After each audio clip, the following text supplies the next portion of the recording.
নমস্কার বন্ধুরা, বাংলা নিউজে আপনাদের স্বাগত। প্রথমেই থাকছে সংবাদ শিরোনাম। রাজ্য সভাপতি নির্বাচনের নোটিফিকেশন জারি, বিজেপির দৌড়ে এগিয়ে কে? কসবা কাণ্ডে অভিযুক্তদের বিরুদ্ধে কড়া ব্যবস্থা নিল ল কলেজ, ফাঁসির দাবি ভাইস প্রিন্সিপালের। কসবায় ছাত্রী গণধর্ষণের ঘটনা থেকে শিক্ষা, প্রাক্তনীদের নিয়ে বড় সিদ্ধান্ত মমতার কলেজে। সুপ্রিম নির্দেশের পরেও কিভাবে অযোগ্য চাকরিহারাদের পরীক্ষায় বসার সুযোগ দিচ্ছে এসএসসি, জানতে চাইল হাইকোর্ট। দুই দেশের জেলে ভারত পাক বন্দির সংখ্যা কত, তালিকা বিনিময় করে জানালো নয়াদিল্লি ও ইসলামাবাদ। পদপিষ্টে 11 সমর্থকের মৃত্যুর ঘটনায় দায় আরসিবিআই এর, জানিয়ে দিল ক্যাট। এতক্ষণ শুনছিলেন সংবাদ শিরোনাম, এখন হবে বিস্তারিত।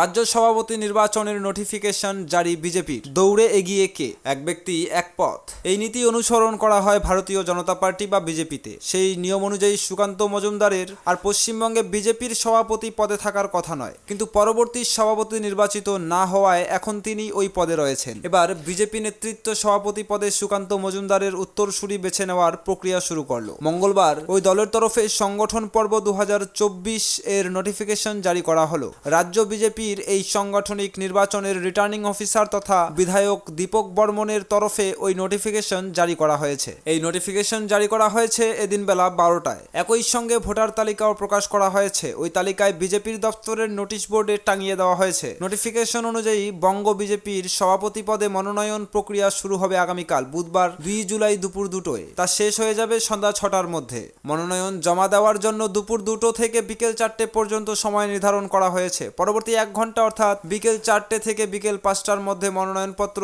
স্ক্রুটিনি করা হবে। তারপরে 1 ঘন্টা অর্থাৎ বিকেল 5টা থেকে সন্ধ্যা 6টা পর্যন্ত সময় রাখা হয়েছে মনোনয়নপত্র প্রত্যাহার করার জন্য। কেউ যদি চান তাহলে ওই সময়ের মধ্যে মনোনয়নপত্র প্রত্যাহার করতে পারেন। বুধবার সন্ধ্যা 6টাতেই প্রার্থীদের নাম ঘোষণা করা হবে বিজেপির তরফে।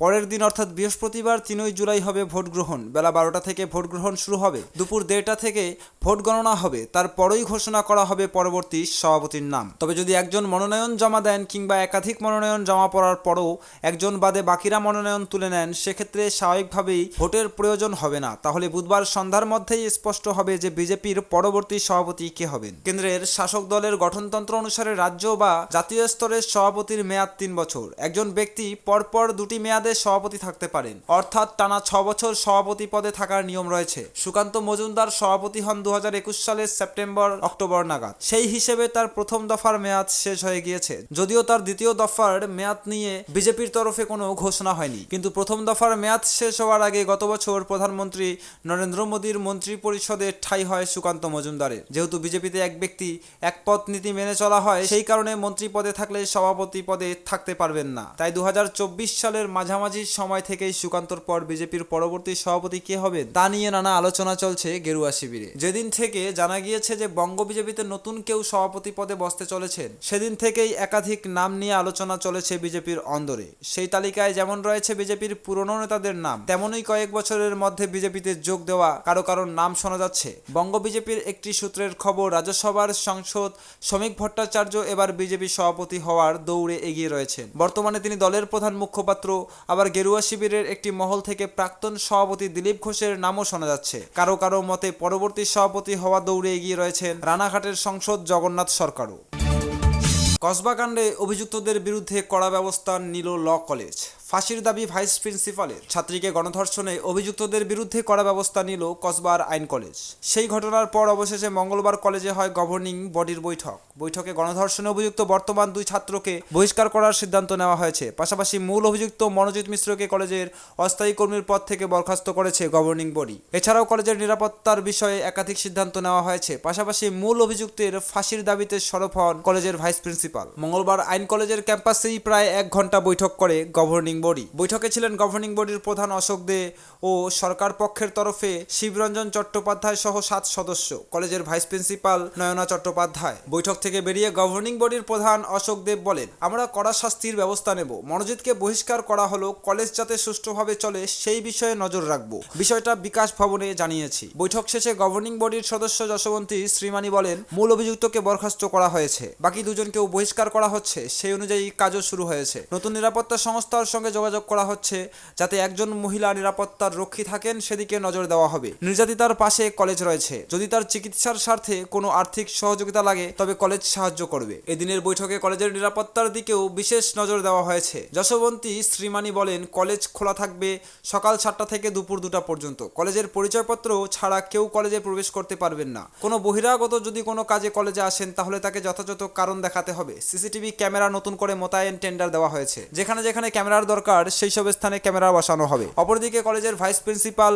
নয়না চট্টোপাধ্যায় এদিন মূল অভিযুক্তদের ফাঁসির দাবি তোলেন। তিনি বলেন, আমরা ফাঁসি চাইছি, শুধু বহিষ্কার নয়, আমরা ফাঁসি চাইছি। এরকম ন্যাক্কারজনক ঘটনার বিরুদ্ধে আমরা ফাঁসি চাই। 2 ছাত্র এবং মনোজিৎকে বহিষ্কার করা হয়েছে। কলেজের প্রবেশের ক্ষেত্রে বিধি কড়াকড়ি করা হয়েছে। আরো বেশি করে সিকিউরিটি গার্ড নিয়োগ করা হচ্ছে। ক্লোজ সার্কিট ক্যামেরার বেশি করে বসানোর সিদ্ধান্ত হয়েছে। গভর্নিং বডির বৈঠকের পর সদস্যরা জানান, বর্তমানে কলেজের সব ক্লাস বন্ধ হয়েছে। কলেজ ক্যাম্পাস বন্ধ হয়েছে অনির্দিষ্টকালের জন্য।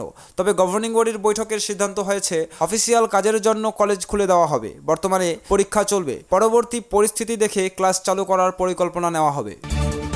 কসবায় ছাত্রীর গণধর্ষণের ঘটনা থেকে শিক্ষা, প্রাক্তনীদের নিয়ে বড় সিদ্ধান্ত মমতার কলেজে। কসবা ল কলেজের ঘটনা থেকে শিক্ষা নিয়ে বড় সিদ্ধান্ত নিল মুখ্যমন্ত্রী মমতা বন্দ্যোপাধ্যায়ের কলেজ। যোগেশচন্দ্র চৌধুরী কলেজের ছাত্র সংসদের তরফে প্রাক্তনীদের জন্য রীতিমতো নোটিশ দিয়ে কড়া পদক্ষেপ করা হয়েছে। ওই কলেজের ছাত্র সংসদ নোটিশ জারি করেছে বলে কোনো প্রাক্তন ছাত্রকে কলেজে ছাড়ার 5 বছর পর্যন্ত কলেজের কোনো অনুষ্ঠানে আমন্ত্রণ জানানো হবে না। এমনকি ওই ছাত্র বা ছাত্রী কলেজের অনুষ্ঠানে যোগদান করার অনুমতিও পাবে না। তবে এই নির্দেশে কিছু ক্ষেত্রে ছাড় দেওয়া হয়েছে, যেমন সরস্বতী পুজো, প্রাক্তনদের ফুটবল বা ক্রিকেট ম্যাচ হলে তখন প্রাক্তন পড়ুয়াদের ক্যাম্পাসে ঢোকার অনুমতি মিলবে। বর্তমানে গোটা দেশ তোলপাড় কসবা কাণ্ড ঘিরে। কলেজের মধ্যে গণধর্ষণ করা হয়েছে এক ছাত্রীকে। অভিযুক্তদের মধ্যে একজন কলেজের প্রাক্তনী, বাকি 2 জন কলেজের বর্তমান ছাত্র। এরপরই প্রকাশ্যে আসে ওই প্রাক্তন ছাত্র মনোজিৎ মিশ্রের বিরুদ্ধে একাধিক অভিযোগ। সেই অভিযোগের নিরিখে দেখা গিয়েছে বহু বছর ধরে নারীদের নির্যাতন, ভয় দেখানো, থ্রেট কালচারের মতো ঘটনা সে ঘটিয়েছে কলেজ ক্যাম্পাসে। এমনকি তার বিরুদ্ধে পুলিশে অভিযোগও জমা হয়েছে, তবে তাতে কোনো সুরাহা হয়নি। কসবার আইন কলেজের এই সব ঘটনা থেকে শিক্ষা নিয়েই প্রাক্তনীদের জন্য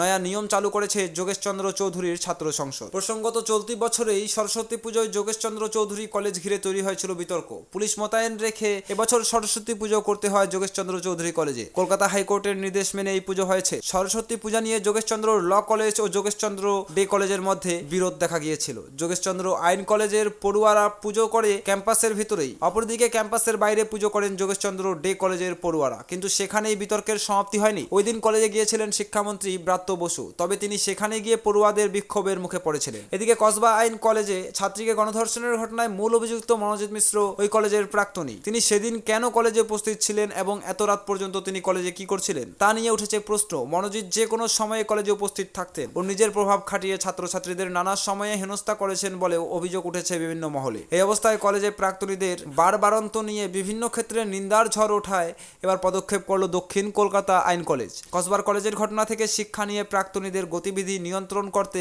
বিশেষ উদ্যোগ নিল কলেজ কর্তৃপক্ষ। সুপ্রিম নির্দেশের পরেও কিভাবে অযোগ্য চাকরিহারাদের পরীক্ষায় বসার সুযোগ দিচ্ছে এসএসসি, জানতে চাইল হাইকোর্ট। সুপ্রিম কোর্টের নির্দেশের পরেও অযোগ্য বলে চিহ্নিতদের কেন নতুন করে পরীক্ষায় বসতে দেওয়া হচ্ছে রাজ্যের কাছে তা জানতে চাইলেন কলকাতা হাইকোর্টের বিচারপতি সৌগত ভট্টাচার্য।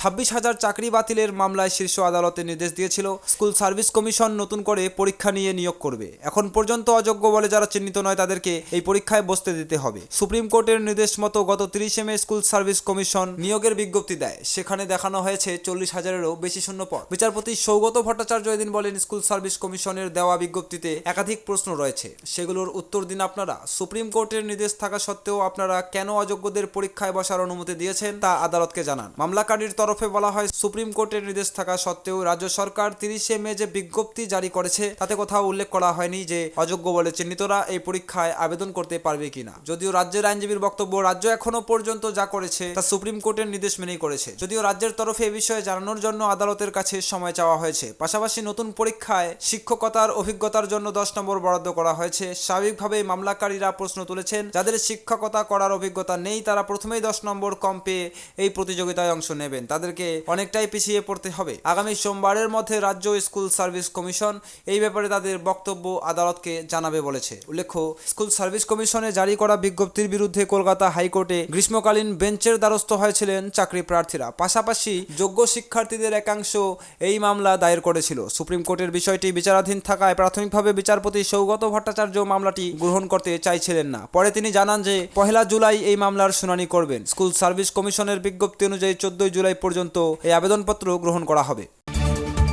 দুই দেশের জেলে ভারত পাক বন্দির সংখ্যা কত? তালিকা বিনিময় করে জানালো নয়াদিল্লি ও ইসলামাবাদ। ভারতের জেলে কতজন পাকিস্তানি বন্দী রয়েছেন এবং পাকিস্তানের জেলে কতজন ভারতীয় বন্দী রয়েছেন মঙ্গলবার সেই তালিকার বিনিময় করলো দুই দেশ। তালিকায় রয়েছে দুই দেশের সাধারণ নাগরিক এবং মৎস্যজীবীরা। এদিন সংশ্লিষ্ট কূটনৈতিক প্রক্রিয়ার মাধ্যমে সেই তালিকা একে অপরের হাতে তুলে দিল নয়াদিল্লি ও ইসলামাবাদ। 2004 সালের দ্বিপাক্ষিক কনসুলার অ্যাক্সেস চুক্তি অনুযায়ী প্রতি বছর 1 জানুয়ারি এবং 1 জুলাই বন্দীদের তালিকা বিনিময় করে ভারত ও পাকিস্তান। প্রকাশিত বিবৃতিতে বিদেশ মন্ত্রক জানিয়েছে ভারতের জেলে বন্দী 382 জন বন্দী এবং 81 জন মৎস্যজীবীর নামের তালিকা ইসলামাবাদের হাতে তুলে দিয়েছে নয়াদিল্লি। অন্যদিকে পাকিস্তান 53 জন বন্দী এবং 193 জন মৎস্যজীবীর নামের তালিকা নয়াদিল্লিকে পাঠিয়েছে। সম্প্রতি পহেলগাঁও হামলাকে কেন্দ্র করে সংঘাতে জড়ায় দুই দেশ। এই আবহে ভারতীয় বন্দীদের দ্রুত মুক্তি ও প্রত্যাবর্তনের আবেদন জানিয়েছেন মোদী সরকার। পাশাপাশি ভারতীয় প্রতিরক্ষা বাহিনীর নিখোঁজ জওয়ানদেরও মুক্তির দাবি জানিয়েছেন নয়াদিল্লি। বিদেশ মন্ত্রকের প্রকাশিত বিবৃতি অনুযায়ী সাজা শেষ করেছেন এমন 159 জন ভারতীয় মৎস্যজীবী এবং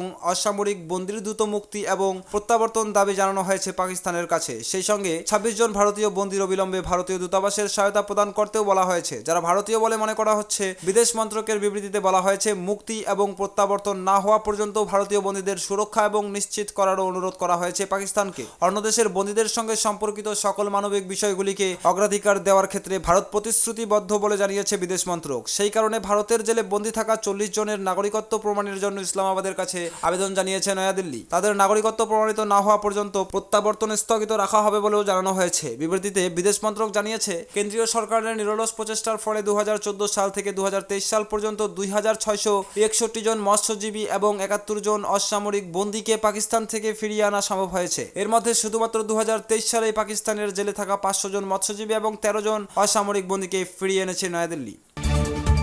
পদপিষ্টে 11 সমর্থকের মৃত্যুর ঘটনায় দায় আরসিবির, জানিয়ে দিল ক্যাট। প্রথম আইপিএল জয়ের উৎসবে বলি হতে হয়েছে 11 জন নিষ্পাপ সমর্থককে। আর সেই ঘটনায় প্রাথমিকভাবে রয়্যাল চ্যালেঞ্জার্স বেঙ্গালুরুকেই দায়ী করল সেন্ট্রাল অ্যাডমিনিস্ট্রেটিভ ট্রাইব্যুনালের বেঙ্গালুরু বেঞ্চ। গত 4 জুনের ঘটনায় 11 জনের মৃত্যুর পাশাপাশি আহত হয়েছিলেন 50-এরও বেশি। চিন্নাস্বামী স্টেডিয়ামের বাইরের ঘটনায় আরসিবি কর্তৃপক্ষের তরফে যথাযথ পুলিশি অনুমতি যে নেওয়া হয়নি রিপোর্টে তাও স্পষ্ট করা হয়েছে ট্রাইব্যুনালের তরফে। ট্রাইব্যুনাল বলেছে প্রাথমিকভাবে যা সামনে আসছে তাতে চিন্নাস্বামীর বাইরে 3 থেকে 5 লক্ষ মানুষের জমায়েতের জন্য দায়ী আরসিবি। কর্তৃপক্ষের তরফে যথাযথ পুলিশ অনুমতি নেওয়া হয়নি। অচমকাই তারা সোশ্যাল মিডিয়ায় জমায়েতের কথা ঘোষণা করে দেয়। আর পূর্ব ঘোষণা অনুযায়ী মানুষ ওই দিন স্টেডিয়ামের বাইরে ভিড় জমিয়েছিলেন। এখানেই শেষ নয়, জমায়েত সামলানোর জন্য ব্যবস্থা নিতে পুলিশকে যে পর্যাপ্ত সময় দেওয়া হয়নি তাও স্পষ্ট জানিয়েছে ট্রাইব্যুনাল। সিএটি বলেছে 4 জুন 2025 হতে কম সময়ের কারণে পুলিশ ভিড় নিয়ন্ত্রণের জন্য যথাযথ ব্যবস্থা নিতে পারেনি। পুলিশকে আরসিবির তরফে পর্যাপ্ত সময় দেওয়া হয়নি। রিপোর্টে বলা হয়েছে আরসিবির আইপিএল জয় সেলিব্রেশন 4 জুন মধ্যরাতেও বিশাল সংখ্যায় মানুষের জমায়েতে হয়েছিল শহরে, কিন্তু পুলিশ সহজেই সেই ভিড় সামলেছিল। এমনকি রাজ্য সরকারের তরফে বিধানসৌধের অনুষ্ঠানেও পুলিশ দক্ষ হাতেই জমায়েত সামলেছিল বলে ট্রাইব্যুনালের নির্দেশে স্পষ্ট উল্লেখ রয়েছে।